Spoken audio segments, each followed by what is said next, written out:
Hello and welcome to episode 37 of the Battle Line Podcast, this place where we have conversations on that collision of space between community, faith, and culture. I'm one of your hosts, Matt Satterley, and here with me is the Director of Publications, my co-host on this podcast, my co-host in life, Major Jamie Satterley. How are you doing today, Jamie? I am doing all right. It's Monday. It's already a Monday, but everything is okay. The sun is shining. Finally.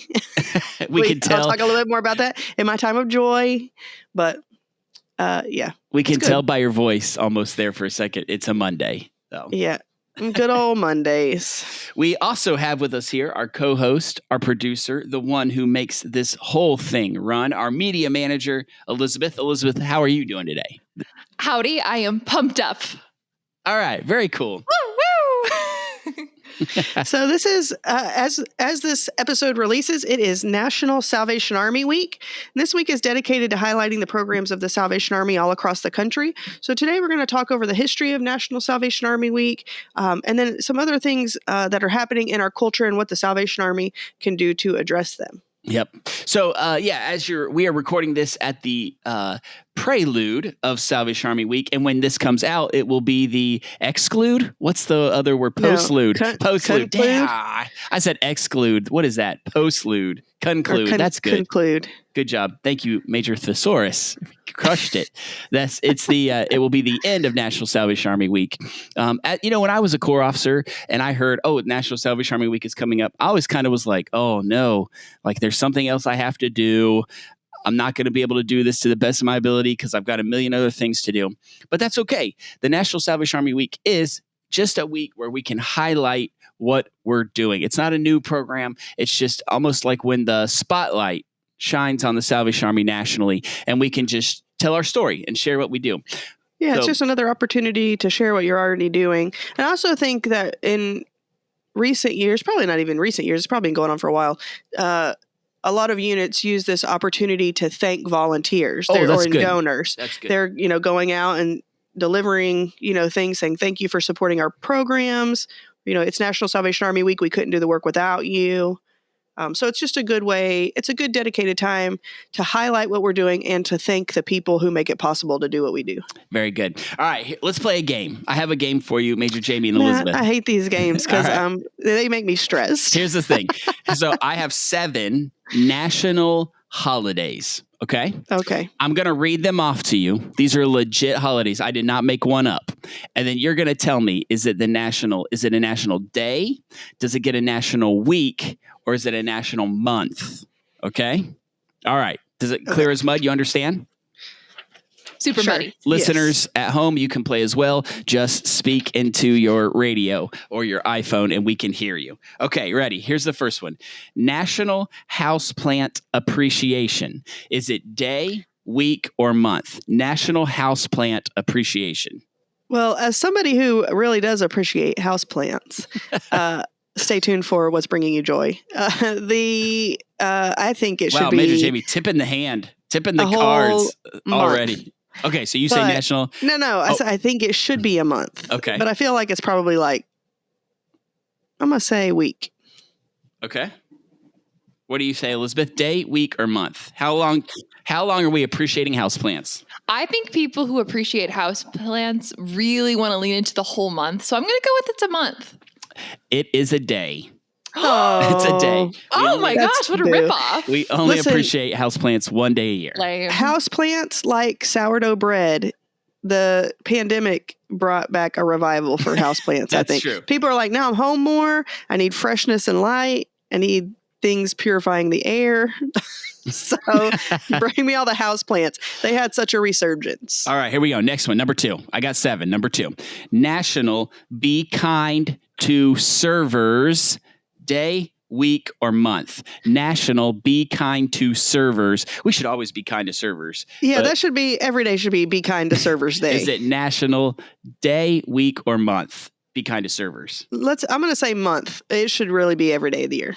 Okay, we got 1 vote month. Elizabeth? I think the houseplants really threw me for a loop. So I think we're just doing this for a day. We're being kind to servers for a whole month. National Be Kind to Servers Month. Wow. It's like, well, we can't bother being nice to you for 12 months, but Which this month is dedicated this? month will be kind to you. I think I'll have to go back and Google it, but I think it's January though. I think Okay. maybe Start the year after- off right. Start the day off right with some kindness. It's like, that's New my Year's resolution. For the next Yeah. 31 days, I'm going to be nice to people. All right, number 3, dolphin awareness. Why Do is they get this it? a thing? Do they get it? Be aware of the dolphins, everybody. Day, week, or month. Dolphin I feel awareness. like people are already pretty aware of dolphins. I'm going to say a day. Dolphin I'm awareness going to day. go with all a right? week. It is a month. We are What aware in of the dolphins world? for a whole month. Listen, I'm just saying plants need to notch it up. All right. Next one, number 4. International Ear Care Day, week, or month. International. If you guys could see right now the faces that Major Jamie and Elizabeth are making. International Ear Care Day, week, or month. What do you think, Major Jamie? Please just let it be again, we should be caring for our ears all the time, but I'm going to say a day. Internationally, we should be caring for our ears. I like who decided that, who's like, you know what, for all Jamie, the countries in the world, I'm yes. saying that this is the day we're all concerned about our ears. The Who makes G7, that decision? the G7 got together. They proposed international ear care, and the Russia, China, North Korea, Iran, Saudi Arabia, Monaco, Switzerland, Japan, they all said, we're on board. Let's go. I like how there's some really significant problems that we have, like world hunger and access to water and education. But you know, we can dedicate a day for ear care. All right. So what is it? International Ear I Care say day. Day. Elizabeth, what do you say? I think it's a week. I think ear doctors probably are really passionate about their work, and I think they can give a lot of speeches for a week. So a pro lobbyist ear care thing. It's a day. International Ear Care is just a day. I Just a wonder if day. this is like one of those things where, you know how sometimes restaurants or whatever are like voted top Philly cheese steak, whatever, and it's like only the people in the restaurant voted. I wonder if that was like the ENTs. The ENTs like were talking and they're like, you know what? We're just going to say this is International The Ear Care Day. international Who's going to fact check it? ENTs, Jamie? All right. I mean, I think it was just like Dr. Bob in Wichita, Kansas was like, you know what we need? International Ear Care Day. Number 5. Lightning awareness. Is it a week, a month, or a day? Lightning awareness. Lightning striking dolphins. Having lived in the lightning capital of America for several years, I think like the entire summer month should be dedicated to lightning awareness, but I'm going to say a week. Okay, got a week. Elizabeth, lightning awareness. Are we only aware of a day, a week, or a month? So, having spent some time on the West Coast where fire safety is very big, that makes me think maybe this lightning safety could be a smash somewhere else. So, I'm going to go with a week. You are both correct. It is Yay. a week. Finally.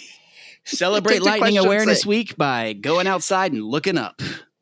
All right. Next one. Again, these are legit. Speaking of, These are this is legit. a random little side tangent. I've noticed an increase in my TikTok of tornado talk. Have you Okay. seen this, Elizabeth? People like standing on balconies and stuff filming tornadoes. Everybody thinks they're a storm chaser now. Listen, We really do need lightning awareness and This all is- kinds of other awareness because people on TikTok getting blown away by the this is tornadoes. this is the human personality, American personality. When we are told a tornado is coming, go inside your closet and hide. Most people are like, nah. I'm going to Listen, go on this outside and one, look. I watched yesterday, they were standing like on a balcony at the rear of their house, and you could see there was one where the funnel cloud was coming down, and you could see like some debris moving around, but it hadn't fully connected. But then you could see in the distance one where it was coming up from the ground, but hadn't fully connected to the top cloud. Clearly, I'm an expert in tornadoes and know all the Me too, terminology. Jamie, let's go. But at one point, it's getting closer and closer. And you know, they say like when it looks like it's standing still, that's because it's coming straight at you. Oh, But they look and the guy that'll save your says, life, friends. oh no, maybe we should go inside. And then he stands there for another 30 to 45 seconds just watching, trying to figure out. And that's at the point where it looked like it was standing still. And clearly the Bobo didn't know that means, no, really go inside right now. All right. But I was like, sir, go. So yes, lightning awareness. We should be having all the disaster awarenesses. This is a tornado podcast now. Get off TikTok and go in your closet You can or your edit- bathtub or whatever. You can edit later. All right, number six. Be nice to New Jersey. Day, week, or month? I'm telling you, these are all legit. Be nice to New Jersey. Day, week, or month? I was going to say, are people mean to New Jersey? But then I remembered that people call it the armpit of America. So maybe we really do need this. We've just lost all of our New Jersey listeners. I don't call it that. People call it that. All right, what do you say? What do you say? Is it day, week, or month? Be nice to New Jersey. Day. Elizabeth? Please, it better be a day. Well, I'm just thinking the number of weeks in a year, the number of states. I think it could be a week. It is a week. I like that process of elimination. Yes, that's some good. Thank you. Though I am not aware of any other strategic be nice thinking. to any other U.S. states as well. All We right, should last look and one. see. Last one. And then we'll move into Salvation Army Week. National Adopt a Senior Pet. National Adopt a Senior Pet. Day, week, or month? People are passionate about pet adoption. Senior I'm gonna say pets. month. Senior pets. Well, people are passionate about It's like old a things dog too. that has a little AARP card, getting that little nickel coffee at Those are McDonald's. my favorite kind of dogs. What do you say, Senior Elizabeth? discount. They roll around in them strollers. They You see see me people pushing rolling. around. I'm gonna say a month. Okay, got a month. Elizabeth, for the I'm win. going to say there was a lack of respect for some things at the beginning, like plants. So I'm going to go with it's only a day. It is a whole month. Adopt a senior pet for a Wow. whole month. It's like the major increase in those Sarah McLachlan commercials, right? Where they're like, adopt me. All right. So National Salvation Army Week is upon us. It is 5 days. It's not National Salvation Army Month. It's not National Salvation Army Day, though I guess you could call Donut Day, right? Salvation Army Day. So, Major Jamie, these are not, and Elizabeth, these are not trivia questions, but maybe you'd like to guess. Do you know which president instituted National Salvation Army Week? Oh, they both are shaking their heads easily. Elizabeth, We go. actually do. Go Where'd ahead, you go? Elizabeth. Mr. Eisenhower. That is correct. President Dwight Eisenhower. Major Jamie, I see you holding up a issue of the war cry there. What would you like to tell us Yes. about it? Elizabeth, maybe Elizabeth already knew this, but maybe she learned it because when we were putting together this article in this month's War Cry on pages 26 and 27 of the May edition, there is a whole National Salvation Army Week, a primer. So you can learn all about how National Salvation Army Week got started, what it's all about. Very Written cool. by our very own Major Frank Durachet. So, yes, So check it out. Go ahead. Keep Get going. your War Cry. Yep. Get this month's War Cry, page 26 and 27. National Salvation Army Week was declared by President Dwight Eisenhower in 1954. That's only 74 years after the Salvation Army came to the United States. Which you think about it, to go from, because the Salvation Army came to the United States, junior soldiers out there, when? I hear you yelling it. 1880, correct. Give yourself a Commissioner Sunbeam Award. If the Salvation Army came from relative obscurity to the United States to being a nationally recognized week in only 74 years, that's amazing. That's a testimony to the work of the Salvation Army. You can actually see and read the words that President Dwight Eisenhower spoke about the Salvation Army when he made the declaration, and it's very nice, very kind, about how the Salvation Army is for the goodness of all mankind. That's great stuff. So as of today, or this year, if I'm doing my math right, we're 68 years. This will be the 68th year of the National Salvation Army Week. And here's a little trick. Here's Uncle Matt. Uncle Matt helping you out, guys, here. I could never remember when National Salvation Army Week was. I knew it was May, and usually the first week of May, but it's one of those like ones that could float around. So here's the trick. Write this down. It's always follows Mother's Day. Mother's Day is the anchor. By the way, Elizabeth, Major Jamie, did you celebrate your mom's? I was going to say, Happy Mother's Day, Major Jamie. Oh, thank you. Yeah, we had a good Mother's Day. It was nice and relaxing. I got some plants from church, which is always a top-notch gift idea. National Houseplant Appreciation. Yes. So whatever 5 days after Mother's Day, just know that, write that in your calendars. Mother's Day we always appreciate mothers. And then 5 days later is National Salvation Army Week. For the So, next 5 days. It what starts other- the day after Mother's Day.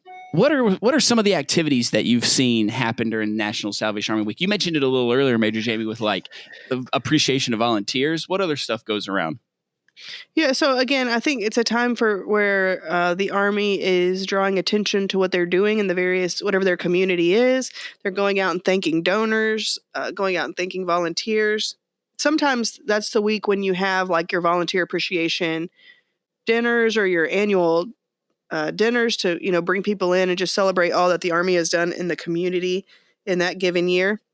Here at national headquarters, one of the things, this has been going on for a few years, but I think we've only been doing it during National Salvation Army Week for the past maybe 2 or 3 years.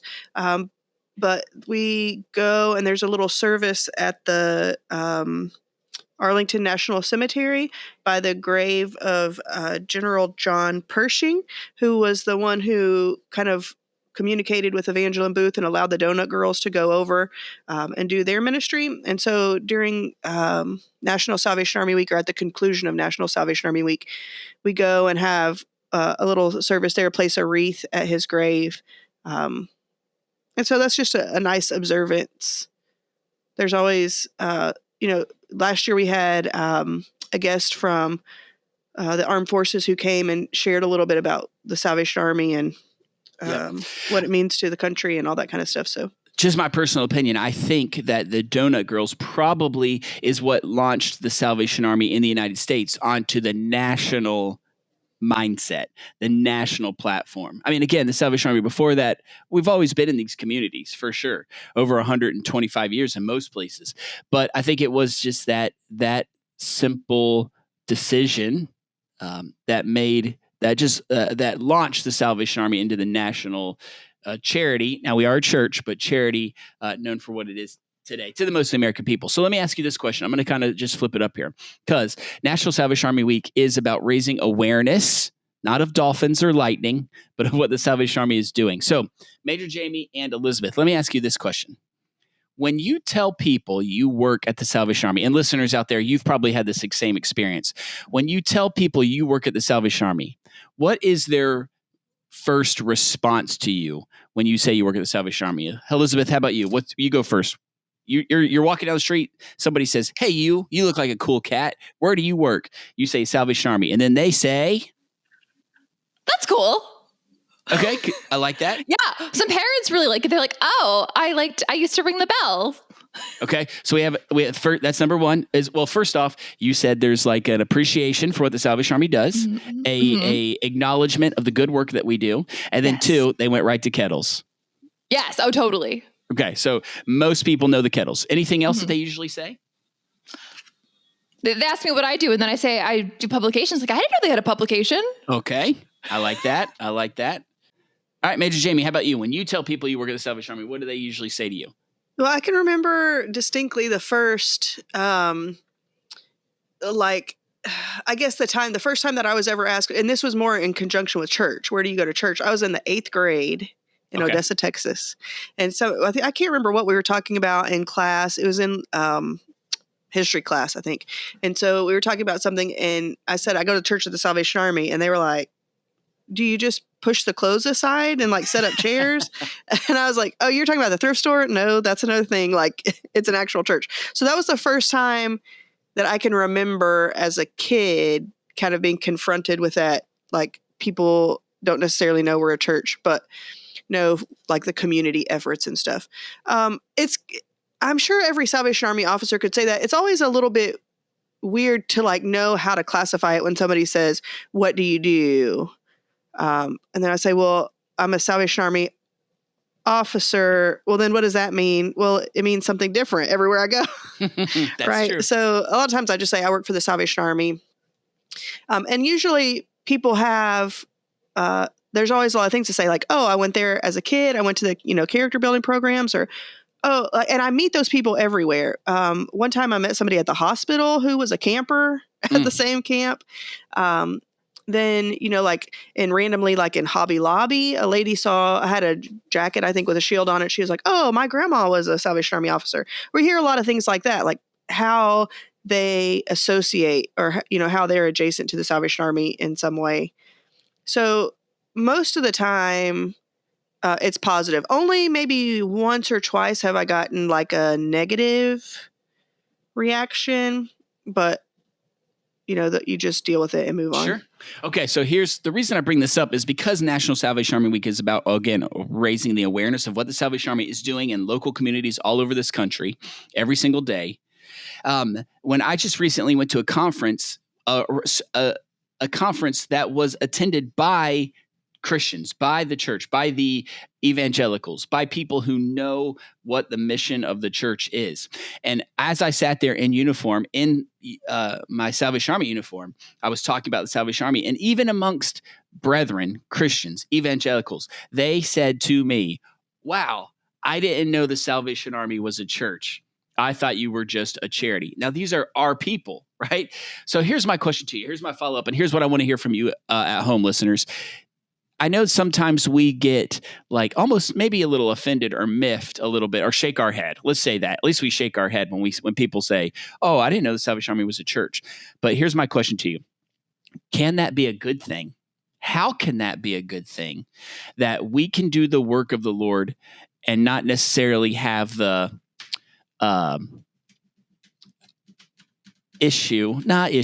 mindset of people being like, oh, a church, they're just here to do this. What do you think, Major Jamie? Is it a good thing that the Salvation Army is known for charity more than a church?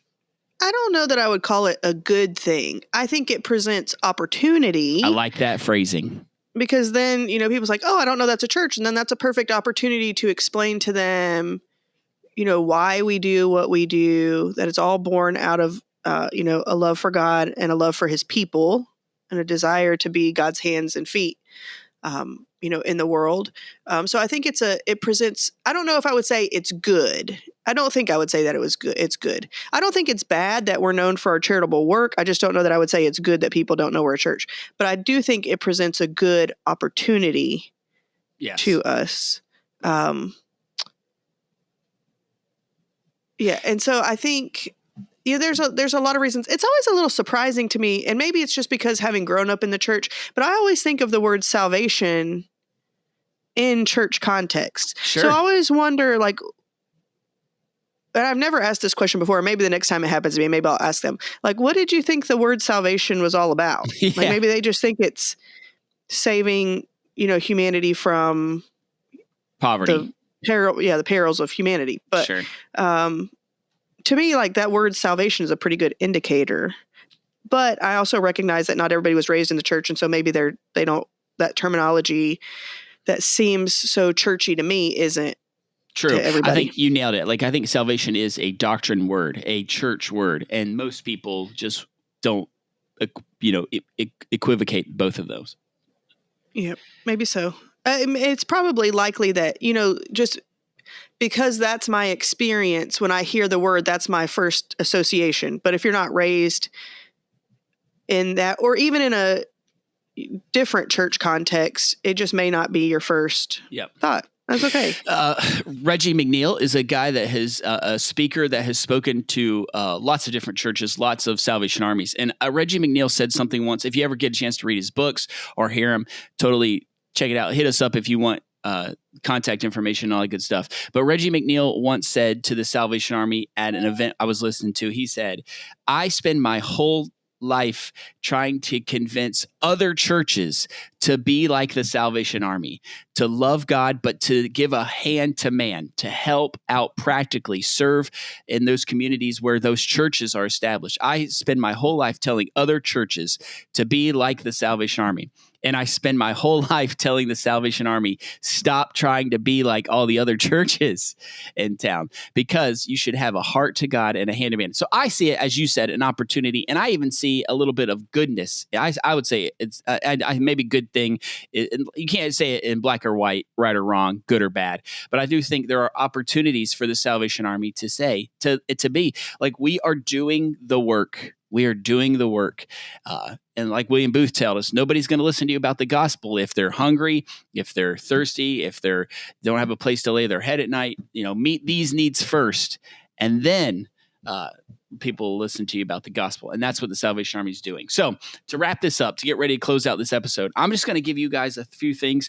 So again, National Salvation Army Week is not like, hey, let's start a new program. It's just highlighting what we're already doing in our community. So I'm going to sort of give you, again, these little spiritual state of what's going on in America, spiritual state of our culture, just some facts, just some things out there that I think our listeners need to know about. This is where we are in the United States of America right now. And we can say, what is the Salvation Army doing to address these things? So here's the first one. Let's talk about some physical needs in the culture and in our world. As of today, 40 million Americans are living below the poverty line. Half of Americans admit to saying that they are living paycheck to paycheck. Matt, do you know, when you were putting these stats together, did it say, has that increased since the start of the pandemic? I don't know that. But I would assume so. If you're living paycheck to paycheck and all of a sudden people are getting furloughed, I mean, that's going to be a massive thing. Right. And I'm just wondering too, like we know the cost of living is increasing. Yep. I mean, it's for sure. The cost of just basic gas food prices, items going food up. prices. Yep. Everything is getting more expensive. So here's my question to our listeners out there. With the state of the poverty of the things we just read, 40 million Americans in poverty, half of Americans living paycheck to paycheck. What is the Salvation Army doing to meet that need in your community? That's what we highlight in Salvation Army Week. We are food pantries, helping pay rent, utility bills. The thrift stores are there to be able to help people find clothing, furniture, and stuff so that those money can be used for other things. In some places in the Salvation Army, we can help with pharmacy, buying the medicine that people need. Anything else, Major Jamie, that you've thought of? I'm just thinking about programs like Pathway of Hope, where we're walking alongside people, to try to help them in ways that we can to stop this cycle of poverty, rather than it being like a kind of a one-time thing. It's like a walking alongside for an extended period of time to try to address the issues that we can help with. Yep. Like there are some things we can't control the price of gas or the price of food, but we can use the resources we have to walk alongside people, help them with education and all these various kind of things, safe places for your kids to be, all those kind of things that can help end these cycles, I think. Good. Let's look real quick. What are the programs that the Salvation Army is doing to help with the spiritual state of our culture right now? Here's just, again, a couple of statistics that are out there. We're seeing the rise of the nuns, those who, again, not nuns N-U-N-S, but nuns N-O-N-E-S. Right, rise. Like, wait, we're not fighting nuns. It's the rise of the nuns. They're all coming. All you can see is in West Side Story with the sharks and the jets, and they're snapping, and then on one side it's the people in Salvation Army uniforms, on the other side it's nuns. Not to play up the Catholic school stereotype, but they're got rulers, right, slapping their hands coming out. So, but no, those. Now I kind of want to see this. How do we make this happen? Those Americans who identify as having no religious affiliation or no faith at all, those numbers are continuing to rise. I actually read this stat the other day that surprised me to no end. 1 in 4 Americans are now turning to astrology, right? Like your zodiac signs, tarot cards. Jamie and I were just recently at a restaurant where they were doing tarot cards, right, Jamie? Fortune telling in the back of the restaurant. I had no idea. I've been to this restaurant several times before and I'd never seen this, but I was walking back to the bathroom and then there was a lady in the back doing tarot cards in the bathroom, for people. No, not in the bathroom. There's a little table back there. And I was like, what is happening? Yep. What is happening right now? This is the spirituals. People are trying to find truth from somewhere. So what can the Salvation Army be doing? What are we doing in our communities right now that we can highlight to show that we are trying to attack this spiritual problem that we're having? I think our character building programs that we do, our youth programs that we do, our outreaches that we have through our Boys and Girls Clubs, through day camps, which help mom and dad with childcare in the summer, our summer camps, our holiness meetings. What other things are thinking of, Major Jamie, that the Salvation Army is already doing to attack the spiritual problems in the country? Well, I mean, I think you mentioned all of I took all of your answers. I'm sorry. You did. You named all of the programs. But I mean, I think there's a lot of ways, and there are even ways that aren't what we call overt. It's not like you have to come to this program, but it's just by living out our faith, I think, That's that good. helps people see like, okay, they're, how are they able to have such hope? Well, we have hope because of Jesus. And so, we're able to share when we're out on disaster duty, and even those things when we're not, we don't require people to sit in a program or to say they love Jesus in order to get, a cleanup kit at disasters. Right. But when they're in those worst moments and they just need a hug and a shoulder to cry on, or, want somebody to pray with them, we're able to offer that while we're also offering them physical relief. And again, it's nothing that's forced, but when people are open and receptive or ask, then we're able to provide just that care and that hope. Living a life that is holy, or let's say as Junior Soldier promised, to help us understand. Sometimes we get the best stuff from our kid stuff.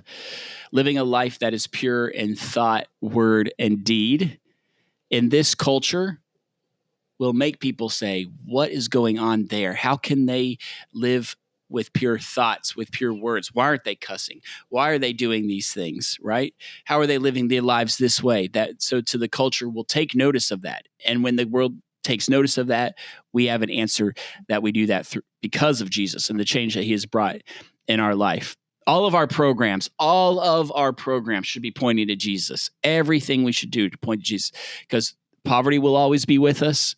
Homelessness will always be with us. But when we do these things, we keep pointing to Jesus, because just saying, oh, look, we fed 32 people this month, but we didn't tell them about Jesus. Well, we pat ourselves on the back. No, we keep pointing people to Jesus all the time. All right, last thing.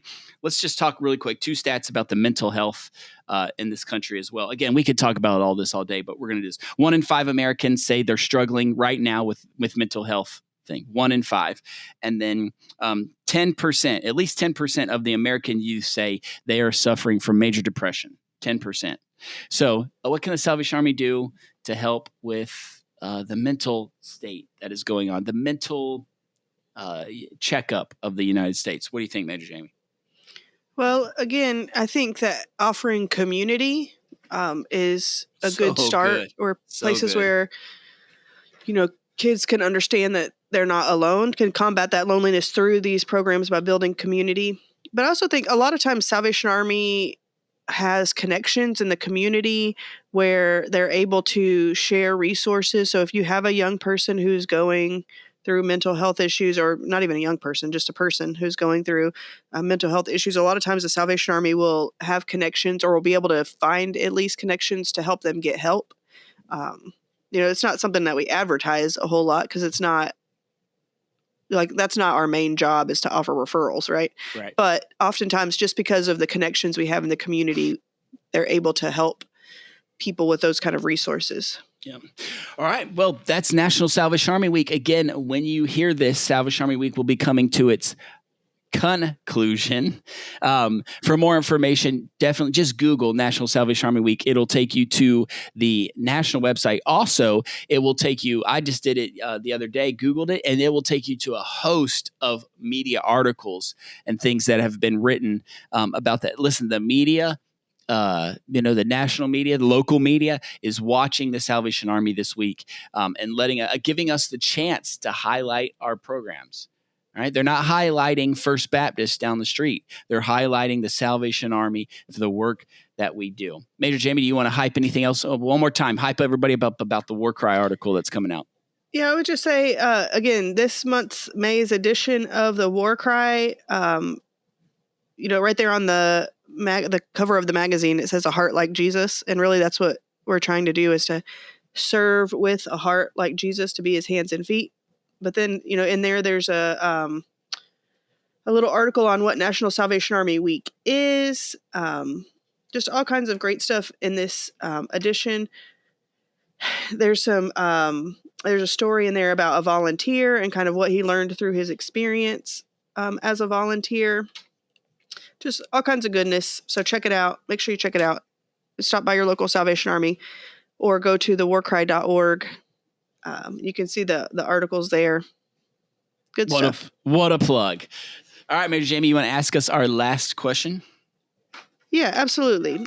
So every week we try to ask this question, or every episode. What do we call these things? Every episode we ask this question. Edutainment. What is bringing you joy? Who wants to go first this week? I'll go first. Jamie and I had the opportunity to go to the Orange Conference, and at the Orange Conference, we had the opportunity to have a booth set up for Peer Magazine, just raising awareness, cha-ching, of Peer Magazine and what it's doing. Just not just Salvation Armies, but it's available for anybody in the world to take it. So just the fact that, I mean, we probably passed out close to 500 Peer Magazines, T-shirts, bags, mugs, all the stickers. People love Peer Magazine, and it's not just these are people outside of the Salvation Army who had never heard of it before. So we had the opportunity just to have, Jamie, what would you say, hundreds of conversations with people it was who were a lot. So much to the fact that at one point I was like, my throat, I think, is about to give out. I've talked to so many people in this arena.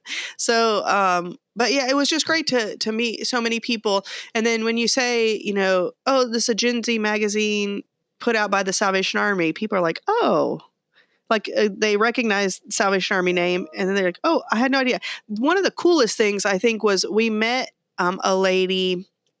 a young lady who actually worked for the company who helped design Peer when it first launched. So she recognized some of the logos and some of the graphic arts and stuff. Yeah. She was like, I designed that. She's like, it's so cool to be able to see that, it's here and that it's reaching people, and to see the finished product. She had worked on, some of the little just individual pieces, but to be able to see the whole thing, in one piece, she was so excited. And so it was fun to, just to talk to her for a few minutes and her experience on that side of Peer. So it was good. We had a lot of fun. Elizabeth, what's giving you joy? There's a word which I don't get to use every day, but I love it when I get the chance. Totes. Okay. And I'm not meaning a handbag. I'm talking like slang for totally. You do have to explain that. You do have to explain. I know what you meant, but there are some other people. There's some baby boomers who listen who probably are like, "What's she talking about? My Earth Day tote bag from PBS?" No, I'm just. You asked me ask me any question. Is today Monday? Totes. Isn't that so fun? It's so fun. I love it. It's just one word can give people joy. Totes. Look at that. That's right. All right, Major Jamie, land the plane. What's giving you joy? I think we all know, because you've tipped your hand twice this episode about what it's going to be. Yes. So the ability to be just to be outside enjoying nature. We've gotten to travel around a lot in the last month. In fact, we were traveling almost the entire month of April. And so we've been all over the country, in the Pacific Northwest, and in the great state of Texas, and in Illinois, and all vastly different weather patterns in all of those places. We went from 80 degrees to the next day. That was in Texas. Then we got to Illinois and it was snowing. But the sun is coming out, and I've planted my little herb garden is out in the back of the house. We're tending to that. So just being able, that's one of the ways that I connect with God and get recharged, is through spending time in nature. And so I love this time of year when I can finally go outside and, be in nature without freezing myself. You may have noticed that this episode has come out a little bit late, and that's because the three of us have all been on the hustle and grind traveling. So, but we are glad to be back. So anything else, Elizabeth, Major Jamie, you want to say about National Salvation Army Week before we shut her down? No, just use this opportunity to get in contact with your local Salvation Army, see what's going on, how you can be a part of it. I promise they will not turn you down when you say, how can I help? How can I be a part of what the Salvation Army is doing in my community? Love the Lord and love your neighbor. That's what the Salvation Army is about. That's going to end this episode of the Battle Line Podcast. Be sure to subscribe to the Battle Line wherever you listen to podcasts, and be sure to check out the Peer website at peermag.org, or follow Peer on all the socials at peer.magazine. Until next time. This has been the Battle Line Podcast. Bye, everybody. See ya.